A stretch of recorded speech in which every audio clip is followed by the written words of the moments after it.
Hello everyone, welcome back to We Talk. We are meant to have a full house today. It is split in two because we've got one at the gym and one's a bit lazy, but we're still joined by someone. So I am your host Robbie, and as usual, I'm joined by Owen. How you doing?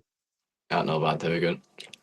I not bad. The day's tested my patience a wee bit, but we'll be alright. Let's just dive right into it before anything else happens. It's game week 3 in the Premiership. We've obviously just had the Cup, so we'll touch on some of the games. Obviously, kicking it off on the Saturday with Dundee United taking on St Johnstone. Dundee United just beat my team 1-0. Thanks for that one, Jim Goodwin.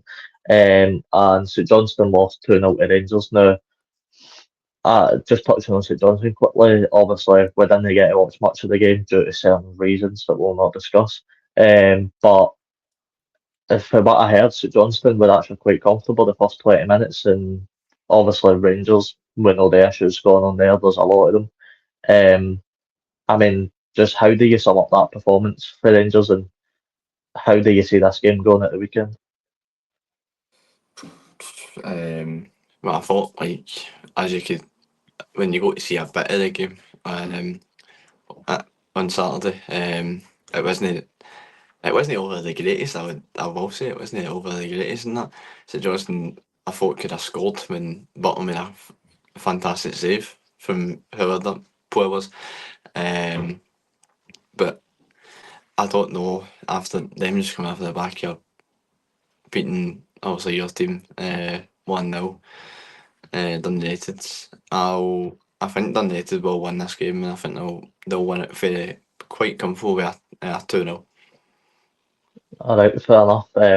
I mean, Dundee United, they look solid. They probably could have been 3 or 4 nil up, to be honest. They hit the crossbar twice, so it really could have gone anyway in that game. But you've got to give huge props to St Johnstone. I mean, obviously, we'll just say right now, the whole B top team hopes that the St Johnstone SLO woman, Beth, is okay. Obviously, she got attacked after the before the game, sorry, for Mm. absolutely no reason. So everybody at We Talk hopes she's okay. Absolutely disgraceful behaviour. Whoever done it, I know 4 people have been arrested. Good, they should get jail time for it. But thought I'd Yeah. just fling that message out there. St Johnston took a really, really great support. Obviously, I showed you guys the picture. It was Mhm. a massive support actually for St Johnston.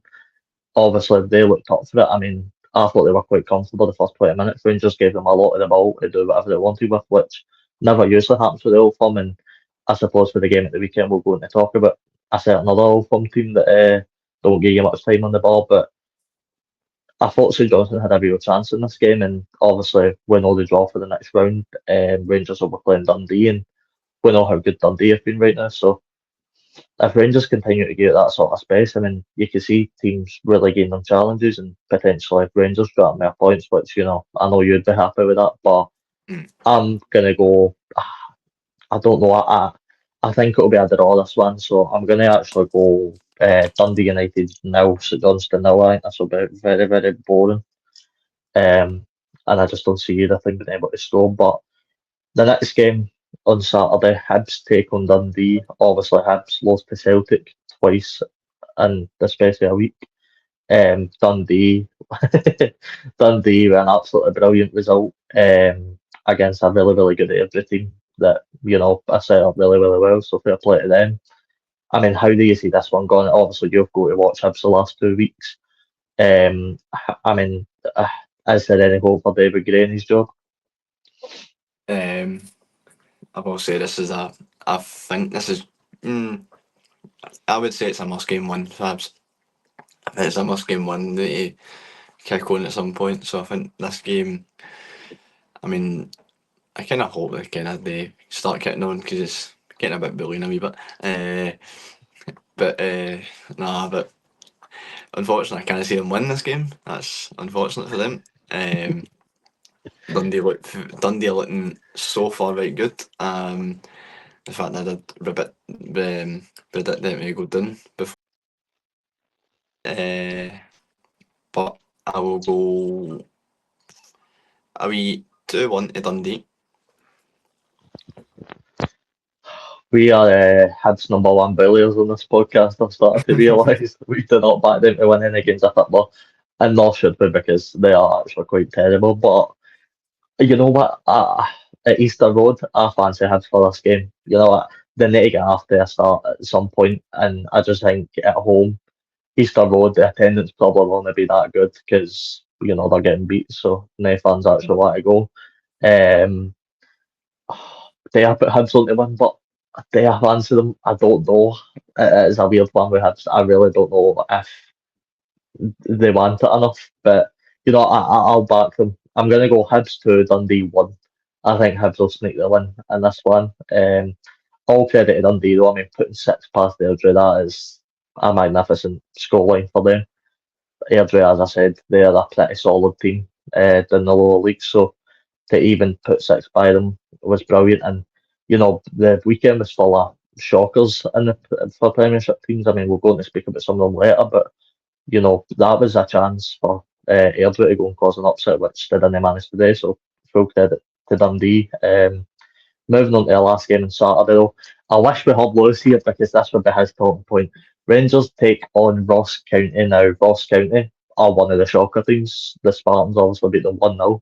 Beautiful header for Blair Henderson. I mean, from a Celtic standpoint, you've got to be loving the way Rangers are at the moment because the fans are not confident on the pitch. They don't seem confident. The manager just doesn't seem confident either.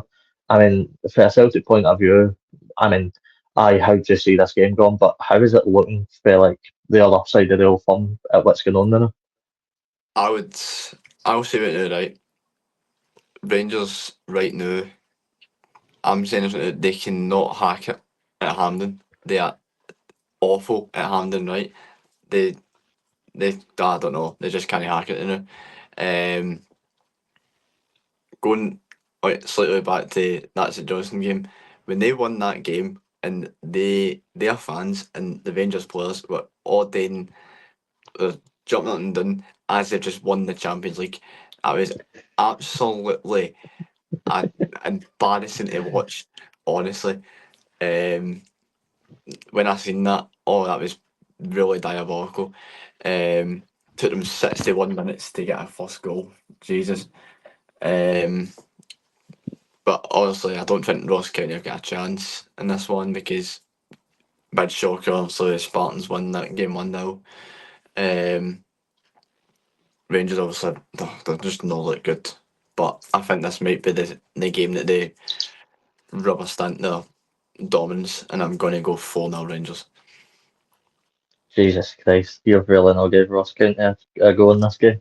Nah. And you know what? I can understand why. I mean, against the Spartans, look, they had their chances. I did get to see the highlights. They probably should have been 4-0 up at some point, but fair play to Spartans. They dug in defensively and they got that goal that won them the game. And Yeah. obviously, whoever Spartans play away at Aberdeen, that is a brilliant day out for them. Away to Pittodrie, I mean, that'll get some good money into the club. So, absolutely fair play to them. But I don't know. Honestly, I've been batting Rangers the last few weeks to drop points. I'm probably not going to drop them, make them drop points this week, and they probably will. So this week, you know what? It's going to be another close game. I don't see them smashing somebody right now. I just can't see it. So I'm going to go Rangers 1, Ross County 0. I think Rangers sneak this game by a point because they just don't look up for it. And to be honest, every man they have on the front line doesn't seem like they want it. I mean, there's so many chances missed for Rangers nowadays. I will give credit to McCausland for that last game against St Johnstone because the finish was incredible. And obviously, we spoke the week before about McCausland maybe needing a bit more time to work on his finishing. It just Mhm. showed they can finish right there because that is some goal for him. But moving on to the big game of the weekend, we are on to Sunday. It is St Mirren taking on Celtic, 12 o'clock kickoff on Sky Sports. I just love it when these games come in. Obviously, we lost 1-0 to Dundee United last week. Celtic obviously beating Hibs 3-1. Another comfortable display for the champions. I've got to say, I did get to see the goals, and that's in my head of what a player. But I mean, how do you see this game going? Because the Jews just look unstoppable right now. But the point I wanted to make on the show was sort of I'm not trying to compare Ange to Rodgers at all because that's unfair on Ange, in my opinion. But the last time we beat Celtic, we had lost 3-0 to St Johnstone away. and yous were on like a 50 game unbeaten run in the league. And at home, we absolutely played us after part 1-0. Now, obviously, he beat the Old Firm, as we say every week. You need a bit of luck. You need the Old Firm to be performing bad, which Celtic aren't right now. So, I mean, how do you see this game going? It's just the fact is, right, with the few games that we've played so far, the 3 games that we've played so far, um, obviously we know um, Blue came on off the park, and then Hibs away, we should have probably scored about, I don't know, maybe like 4, I would say, in the first half. We were so good. And then at home just there, again, we looked good for the first few minutes. And then the same again, it's the road as well. So the first 2 games of Hibs away and home, and then kind of slacked off a wee bit. Should have scored many more goals against them. And I just feel like right now, it's just, I don't even want to say it because St Mon fan in here as well. I just feel this is a game that we're due for a for a game to get for somebody to get absolutely hammered, and unfortunately this is where I think it's gonna happen. So all week I've been saying I was going to always go with 5-0 Celtic. You know what? I agree with you on the point that Celtic are due one of these absolute pumping games where they just literally score about 3 inside 15 minutes and then they just keep scoring goals. You know what? I am worried that this is the game like yours played at Tannadice against Dundee United when you put 9 by them. You'll always be worried with that type of game because Celtic, if they turn it on, they can do that to a team. And look, I always try to be as unbiased as possible. You know this. I don't want to come on here and put my team on to win 4-0 against Celtic because that's just never going to happen. And always try to look at it for both ways. And if I'm looking right now at the results we have had, obviously losing to Dundee United now, we've had the week off, which is good. We've not had to play in Europe on the Thursday, which is really, really good for us. You know, that'll only help us. I really can't see it in this game. Celtic winning by that much. I just think we've had the week to prepare. Robinson will get to tell the players what they've done wrong in the recent games because our defending for set pieces is absolutely shocking. So that was one big thing to work on. I think now we're starting to see players maybe getting up to full fitness. You know, this game, like I'll say this right, if we do not have Mark O'Hara or Dennis Adenin in this team, our midfield is going to get absolutely overrun because Ocean Smith and Roland Adobe look so out of place in that midfield because they're more attacking players, so they don't work playing the flat number 6 or the flat number 8 either. So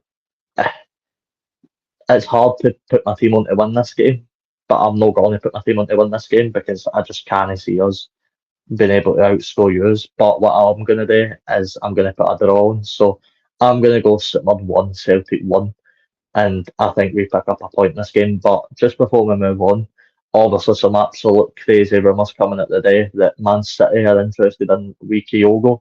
I mean, how do you even begin to like sum that one up? How are you feeling about that? I will say it's nervous, I would say right now, to even see it even happening. If it does go, then Adi Wheeler's clear every day of the week. Always been. Um, but Kyogo, I don't know, but they're floating for they're trying to find if they want a replacement for that Alvarez guy that just went to Athletic Madrid, and it's looking like if Kyogo does go, he would be a win player because obviously you're not going to replace Haaland right now. Um, but they're trying to find a win player. But I don't know how you're going to fit him in a team when you've got Phil Foden, you've got Bernardo Silva, and all the wee classy players that just run rings around you every week for that team. I don't know. I just thought is that a sign when he came off at Easter Road? Is that a sign that he wanted it, or maybe like he just wanted it? And you've just put Galway Kyogo. Listen, right, there's no a player that I hate playing against more than Kyogo because he's so quick. The way he just drifts in between people's defences, unlike anything that I've seen before. It is unbelievable how quick he Um, is. And I yeah, wish he was no injured on a Sunday. Um, I nah, mean, but look, sorry, on you go. I just I can I can see it happening because like it's Man City, like you can't turn a big offer down from Man City. Like that's the thing. Like you can't turn it down. And it's the same with Brighton right now. I think they're just gonna well they're hoping in like the next 72 hours they're hoping that O'Reilly's there and done. And I will probably cry myself to sleep every day with that. And obviously Leicester want a Tati as well. And then that's three big players that are possibly going to leave the club. And then that's when you need to, if you're going to do that, that's when you spend the big bucks on big players. And then nobody want to keep him the same players like Bernardo. I like Bernardo, but he's obviously candidate himself with McGregor and all that as well. But I seen the rumour, but I don't think it'll happen. That's the thing.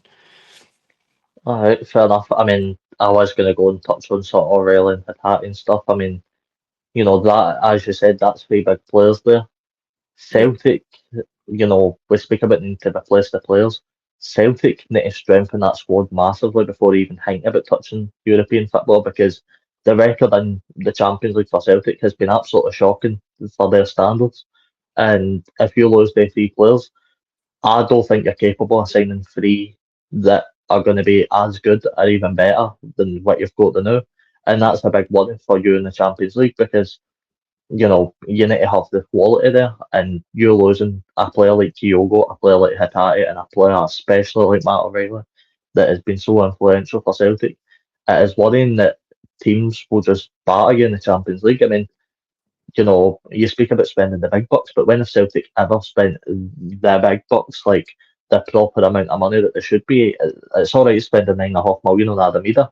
Celtic Mm, should be in that sort of business, but when are you actually going to pull the actual money out and go, you know what, we want this guy for this amount and we want this guy for this amount? Because exactly. you've not got much time left to spend the money. So, I mean, Exactly. to ask you a question, like, how worried are you for the Champions League? Oh, I'm Britain every week. I'm Britain every day.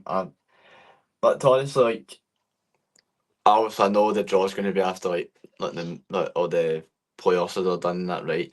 And if I'm being honest, I just try to like blank it out and just focus on the league now. I just blank that out right there. Um, but obviously, like, spending big bucks, right? I think the only player that we've spent big bucks in the last many years is that Jaw for 25 million. Like that's the only big bucks you've seen from a long time. But I don't know why we just literally the money's there from Champions League, win the league and shit. I just don't understand why we just don't spend big money. But it's there, just get it done. It's one of, I think, the fans' biggest criticisms of Celtic is they don't spend that money.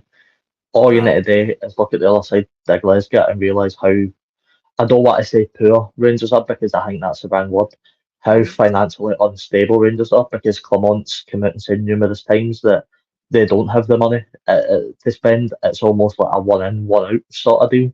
Aye. They can't sign until they sell. So I think if you're Celtic looking at that, I feel like the plan almost is as soon as Rangers sign somebody, they're going to go and sign three players. That's the way it Yeah. feels. Mm. And, they just need to be quicker with it. And I think that's how Celtic will be so dominant because if you can get that quality in, I mean, I don't know if Hatate, O'Reilly, or Kyogo's even going to be in the building come the end of the window. I don't think Celtic fans are confident in O'Reilly being in the door. I don't think you're confident in any of them being in the door. No. But this is a game of how you replace them. And does Rodgers go and dip back into the Japanese market where it has been so successful for Celtic getting some players out of there, or does he go to the lower leagues in England and dip at players? I mean, he could go anywhere because he's got the money to go anywhere. It's about how he Mm. spends it now. He literally like I'm surprised right now there's no been a banner from the game we get the boys in that corner saying like big banners like sat the board and that because I, I'm very surprised there's not been one. and I'm just waiting for that day to see a banner from the Game Brigade or whatever saying sat the board, and I can't wait for it because they need to get out. I'm telling you now, they need to get out. I mean, a new board because they would probably get the players on. Get that Newcastle guy from the binning bloody Saudi Legions, that guy. He'll come in and do stuff. But like, I'll go back to. I know I keep going back a few years anyway with Ange and that. Ange, when he came in the door, he would go up to he would say to the board, I want this player, I want this player, I want this player. He would get them in straight. Ange would get them in straight away. Don't know what the difference is now. Just oh Do you think it's maybe? Do you think it's a Rodgers thing? he's a rat, that's why. Honestly. You'll never forgive Rodgers for leaving for Leicester, will you? Oh no. Um it, honestly, if he wins the treble, I will still be saying, well done, you're a rat, well done, son. I mean, look, we could talk about Celtic all day, and maybe that's a topic for another show. Deep diving into Celtic and the problems. Maybe you and Rob could sit down and do that because you're Celtic fans. Yep. But just quickly before we move on to the last two games, there's obviously been a bit of rumours with St Mirren. Now, just before we talk about them, I am not saying any of these are definite true, so don't hold me to it, alright? But it looks like we are making the signing of Killian Phillips from Crystal Palace. Killian spent a lot of time at Aberdeen last season, made about 13 appearances. I think he picked up an injury. He is a defensive midfielder, centre mid, who we have most desperately needed. You just need to look at the team to realise the injury problems that we have right now. So bringing Killian in with a loan and an option to buy is only going to help us. I mean, Owen, I don't know how much you've seen of Killian last season, but that could be a real promising signing for us. Could be could be a very good signing, but unfortunately I didn't really see that much of him, to be honest.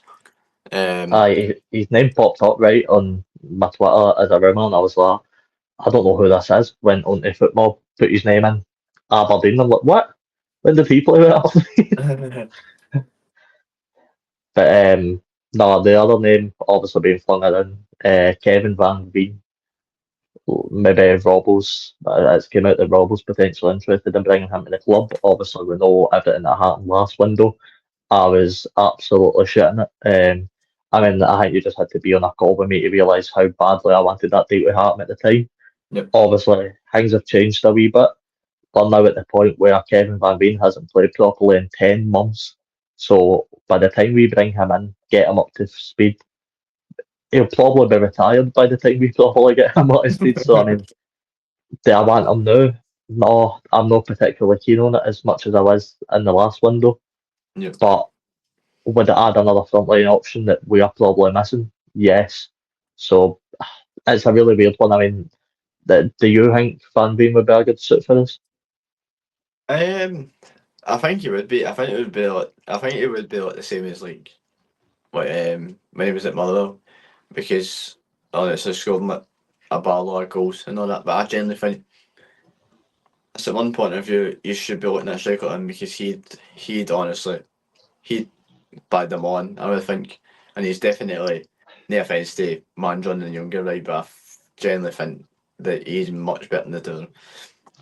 Hey, Mandron's getting a Scotland call up. You just watch it, you. I didn't know he was actually eligible to play with Scotland. That's mental to me. But no, I mean, you make the point about the goals. We've seen what he could do at Motherwell, but the problem is he's not doing it for Kilmarnock, and Kilmarnock with a team that finished so high up last season. So you think, it would be able to score the goals. But the only issue I have is how much wages is this guy going to be wanting? That's the only reason we lost it to him last time, because how much wage he wanted. And Kelly were offering to pay it, which fair enough. But if we're going to have that guy as a top earner, when they don't score the goals, which I don't think he can do, so I think I'll leave him. To be honest, that's me personally. But if Robbo signs him, you can bet your ass I'm getting his name on the back of my fucking tap, and I'm getting right behind him. But so we've spoke about the wee bit of the transfer news there. We'll move on to the last couple of games. Aberdeen take on Kilmarnock. Now, I've been saying for weeks what a team's due a pumping at some point. Oh, and I'm going to ask you, is this a game where Kelly might, Kelly's seat might go because they are playing on Thursday, and we'll go on to talk about that in a wee bit. But how do you see this game going? As you said about Plymouth, I think this could be an absolute pumping in the world, man. And it's honestly, Aberdeen under a new manager look very, very good. I think he's got McGrath playing very well. Like he's got McGrath's playing much better than he was, I think, a lot of last season. Like obviously, obviously, Miosky's a big miss for them as well, but they still look good. Obviously, I expected them to get the job done against Queens Park very early on. Didn't expect them to go to 90 plus 2 to get the 1-0 winner. Obviously, Kilmarnock in Europe, they're just. Unfortunately, I just think for Kilmarnock right now, it's not looking good. Obviously, McKinnon's back at Aberdeen this Sunday. Yep, and I'm going 5-0 Aberdeen. All right, all right.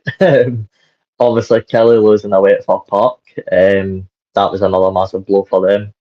I've still not even managed to see the highlights back of that game, so I don't know what the red card they got or the goal was like. I will just say that, no matter what happens, absolutely fair play to Kelly.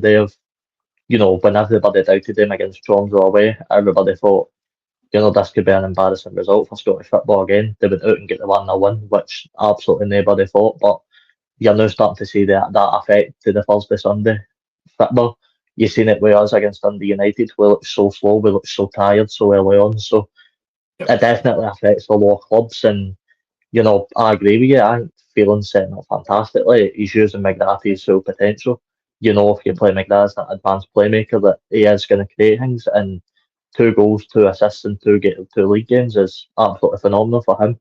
He'll probably keep that up.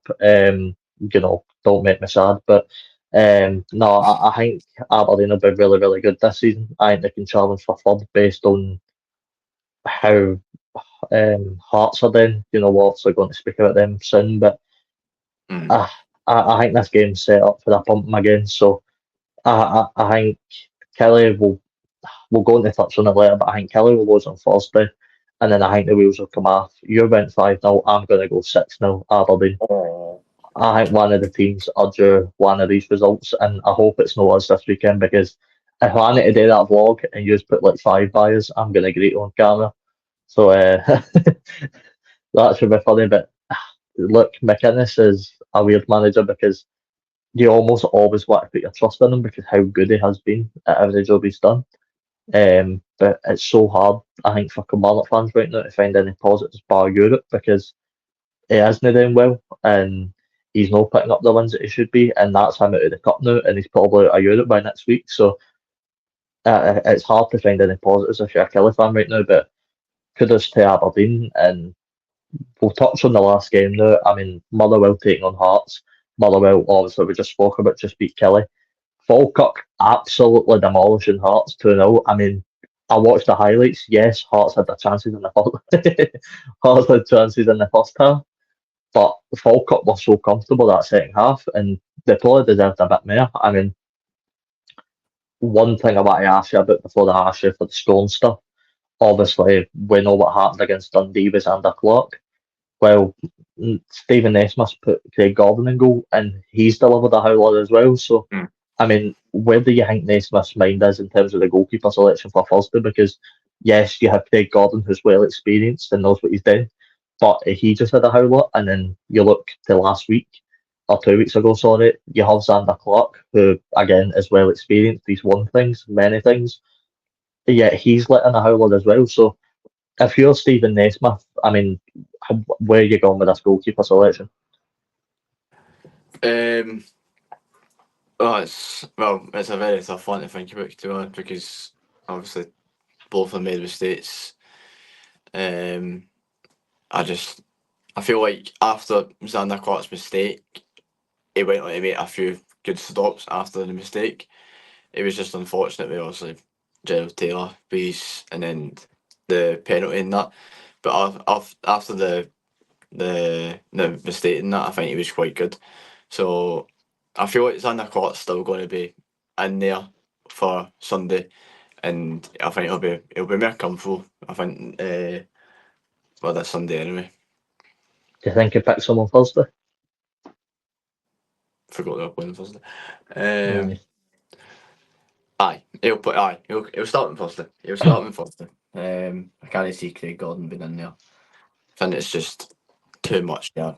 I don't know, too much there, but maybe like not Gordon's game anymore, I would say, than it was the last few years when he was when he was playing up here at Celtic. But I just feel like his time is unfortunately done in Europe, maybe. Fair enough. So last year now, what do you think the score will be in this game? Obviously, Motherwell picking up an impressive 1-0 win at Kelly. From what I heard, they missed a few chances as well. So, I mean, what do you think for Kettlewell's men? Do you think they can pull another win off? I think they can, and this is going to be another shock in the cast of the for Sunday, and I was going to say 2-1 Motherwell. All right, fair enough. I actually agree with you. I think Motherwell win this game. I just think with Hearts playing on Thursday away, I know they have good rotation, but Naismith has come out and admitted that making 8 changes is not the way to go forward. And he probably should have seen that before the game. What Nutter makes 8 changes to a team at the one time. That is like me on FIFA when I need to make changes in like the 99th minute when we're going to extra time in a game. You know what I mean? Like It's it just never happens. And then he drops he drops his best player as well. Like you always start your best player. Honestly, come on. I will. You always start your best player unless you're Celtic and Rangers and a couple of those. You stay start your best players in the cup. So Right. well done on that. He's just bully the lower league teams for your best players. So that's what I need for it. Anyway, he beat his Falkirk with 7 though. No, but I'm going to go 3-1 Motherwell here. Listen, Naismith isn't convincing me, and he's going to make another lot of changes for Thursday because he put in his rotation team against Falkirk, so he's probably going to make another 6 or 7 changes to this team. Yep. What Naismith needs today is make the changes and then stick with the changes. He can't keep switching. If Naismith plays his strongest team on Thursday and then changes it up again on Sunday, Hearts fans are going to be wanting him at the door. And I just don't get how that team can perform with the players that they've got right now. You have two of probably the best creative attacking midfielders in the league, and he seems to not want any of them in his team. He seems to be finding a way to not play any of them when they should be looking to play them. So it's troubling for Hearts, and I just see Motherwell running out the top of them, to be honest. And I think Hearts will be unlucky probably not to escape many up them. So aye, we'll make some very, very bold predictions for game week 3. Just before we go, we'll touch on the European games. Now, obviously, Rangers and Celtic, they are in their respective competitions now. But we've got 2 other games to talk about now. First one we'll talk about is Copenhagen taking on Kilmarnock. Now, one player I like to touch on is one that used to play in Scotland. Obviously, you know very well, Mohamed El Younousi, playing for Copenhagen. Now, I don't know if he plays anymore in the starting 11. I'm not sure how much game time he gets, but, you know, I think that level shows you how good the Copenhagen are.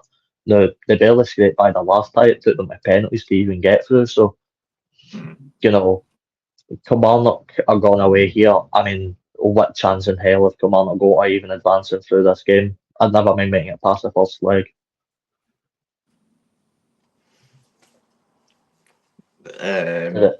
Any chance, do you think? -1. I think they've got. Who's at home first for that one? Copenhagen are at home, so Hearts and Kelly both play away in the first legs. Right. Obviously, about Ernest, he was starting the full game. Well, not full game, but he came off at 70th minute, I think it was, in his last game against that team. So he is still playing, and I take it he will be playing tomorrow as well. I've just think they've got absolutely. I can just see them getting absolutely hammered tomorrow. I'm sorry to any Kilmarnock fans out there and that watch these videos and all that. Sorry, McInnes. Sorry. McInnes, if you watch this, we thought as well, mate. Just be prepared and all. But any Kilmarnock fans that watch this channel as well, be prepared because I think we're going to get smashed out at 6-0 tomorrow. Jesus. 6-0, eh? Yep. We really don't give our Scottish teams that much of a chance. It could get worse, I'll tell you now. Could get what you think it could be more than 6? It could be. You need to remember here, Hibs conceded 6 to Aston Villa. So I mean, are you thinking Copenhagen can beat a Kilmarnock team more than Aston Villa beat Hibs?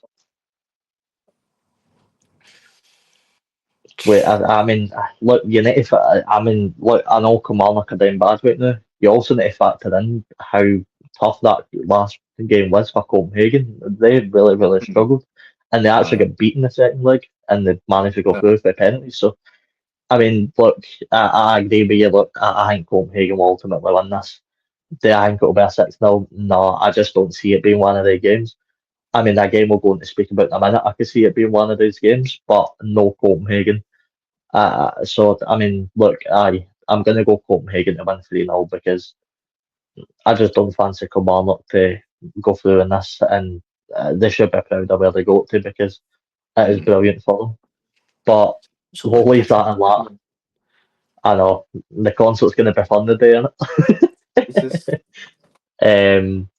But the last game we'll touch on, obviously Victoria Pilsen take on Hearts in the Europa League qualification. Now, this is obviously at Pilsen. I don't know what country they're from, so don't even ask. But, Turkey. what?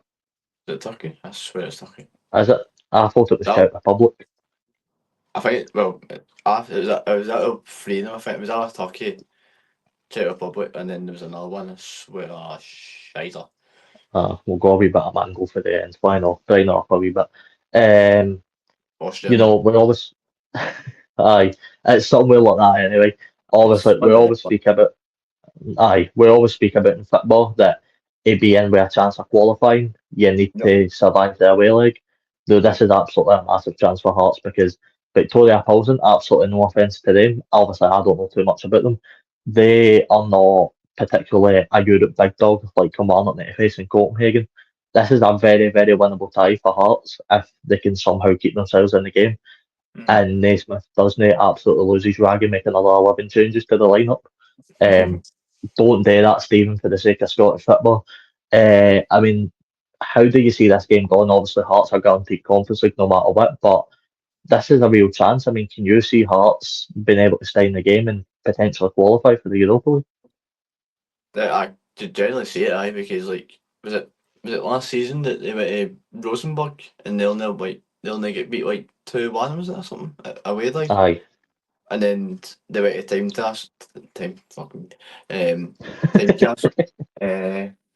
And then I swear they went 1-0 done in the at home, and then they won 3-1 to go through 4th I'm pretty sure. So if they can do that again tomorrow, then they've got a real chance. But I can see it. I can see it, and I can't see it because Hearts are just no. They just don't look good in it. I don't know what's happening. I know it's only early, but I don't think it'll be like I'm doing. But I think Hearts will get beat, and I'm going to go 2-0 to Victoria. All right, fair enough. I've got a wee bit more confidence in Hearts. I think they will get through this game without getting beat. I just think, Pilsen don't seem to be exactly the best team in the world. And again, that's no offence to them. If any Pilsen fans are watching, I highly doubt it, but absolutely no offence to you. I just think no matter how bad Hearts are playing, with the players they've got, they should be able to beat this Pilsen side. And I think they will. I think Hearts will get an away win here, so I'm going to go Hearts 2, Pilsen 1. And I think Hearts come back to Tiny with a win, and I think they'll qualify for the Europa League next week. But we'll obviously touch on that next week, depending on how results go. I don't think there's anything left to talk about unless you have any talking points you'd like to bring up. Actually, don't. All right, fair enough. Well, that's it for another week. I want to say Robbo and Lewis will be here next week, but I don't know. Lewis will, but Robbo, Do you think 50, Rob no, will switch in again? 15% chance he'll be just. Alright, well there you go. Much. You've got your betting odds. It's 20-1 that Robbo will be here next week. Make sure to place your bets. But no, Got a 5 seriously, to 1. thank you so much. Aye, seriously though, thank you so much for watching. Make sure you check out Z Game. Use code WeTalk for 10% off. I don't think I need to plug anything else. There will be a vlog out this Sunday for the St Celtic game. You might get to see me in tears, or I'm going to get Owen to send me a video of him in tears. So make sure you check it out when that comes out. Everything will be on Twitter anyway, at WeTalk Media, if you're interested. But we will see you guys next week. Goodbye.